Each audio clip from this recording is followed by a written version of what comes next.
Passionate এক্সপ্লোরারের পেজে আজ Saint Johns church, মূলত এটা ক্যাথিড্রাল, ভিডিও নিয়ে চলে এলাম।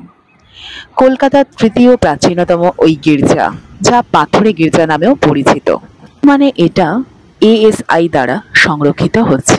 তৎকালীন শোভাবাজারের মহারাজা নবকিষণ বাহাদুর এই জমিটি ইস্ট ইন্ডিয়া কোম্পানিকে উপহার দিয়েছিলেন, যা ওয়ারেন হেস্টিংস এই গির্জার ভিত্তিপ্রস্তর করেছিলেন। গৌড়ের ধ্বংসাবশেষের পাথরে তৈরি হয়েছিল এই গির্জা।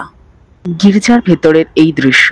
গির্জার ভেতরে লিওনার্দো দা ভিঞ্চির পেইন্টিং দ্য লাস্ট সাপারের আদলে জোহান জাফানির আঁকা এই চিত্রকর্মটি অপূর্ব, দেখছিলাম সেটি।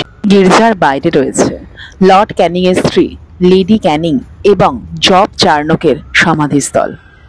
ইস্ট ইন্ডিয়া কোম্পানির প্রথম অফিস ছিল এই গির্জাটি। গির্জার প্রাঙ্গণে ব্ল্যাক হলের স্মৃতিসৌধের সামনে চলে এলাম। জনৈক ব্রিটিশ ঐতিহাসিক জন হলওয়েলের লেখা থেকে ব্ল্যাক হোলের সম্বন্ধে আমরা সবাই পড়েছি, যদিও সেটার বিতর্ক অনেক আছে, সেটার দিকে আমরা যাব না। কিন্তু ব্ল্যাক হোলের এই মনুমেন্টটা দেখছিলাম আমি। ব্রিটিশ উপনিবেশবাদের ইতিহাসে সমৃদ্ধ এই সেন্ট জনস চার্চটি। এখানে রয়েছে দ্বিতীয় রোহিঙ্গা যুদ্ধের সমাধিস্থলটিও। অনবদ্য লাগছিল আমার।